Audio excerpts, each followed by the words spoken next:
Let's go to Soledad, Lantawan guys kasi na-invite na naman ang S Machine Band sa isang event doon. Wow! Ang Mindanao Tent Festival Episode 2.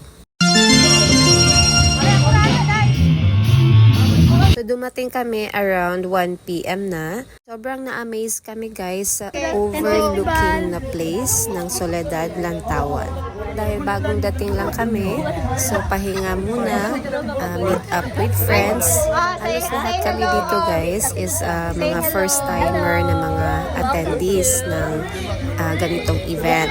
Soledad, Lantawan! Lantawan, Soledad!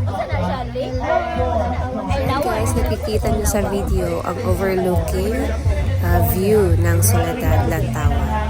Ang ganda yan guys, lalo na pag sunrise, yung pagsikat ng araw. Ayan, at saka foggy dyan, medyo malamig ang panahon.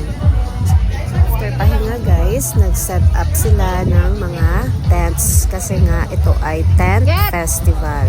So tent muna tayo dito guys. Ayan. So after nag-set up, kuha ulit ng mga gamit. Kasi nga, bawal doon mag-park sa loob kasi puno na. So, ang dami pala ng attendees ng event na ito. Plus, umabot ng 1,000 attendees. Hi guys! Welcome to Soledad, Lantawan Mountain Resort. Yes! Overlooking kayo siya guys. Taking videos muna while hindi pa nagsimula yung banda.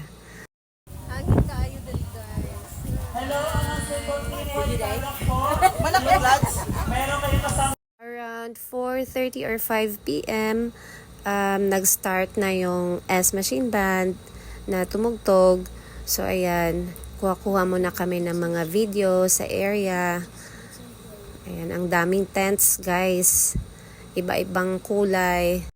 Ayan, that's me. Enjoy! So, sa mga oras na yan, guys, tumutugtog na yung S Machine Band. At saka medyo makulimlim na yung panahon. Umulan nga yan, medyo malakas, pero hindi naman nagtagal guys. Ang ganda talaga ng view guys. Ayan, sa likod ng stage, yun yung overlooking na view ng Soledad, Lantawan. Kahit walang event dito guys, pwede kayong mag-camping with your friends and family. So, open sila. May sila dito, restaurant din. So, ayan, yung S Machine Band. From left, yan si Rolly, yung lead guitar nila, at saka si Ellie Bird.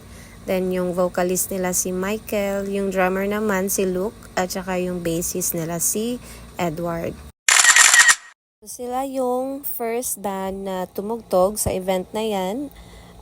Up to 10 or 12 songs yata yung natugtog nila. Wow! Yan, ang agang na-rock and roll ni Kuya, oh. Aside from S Machine, tumugtog din si Tatot, The Holy Weed, at saka yung last yung Kadangyan, at saka si DJ Bryle. Sa sobrang enjoy guys, hindi na namin namalayan na umaga na pala. So ayan yung sunrise. Thank you, Mindanao Tent Festival.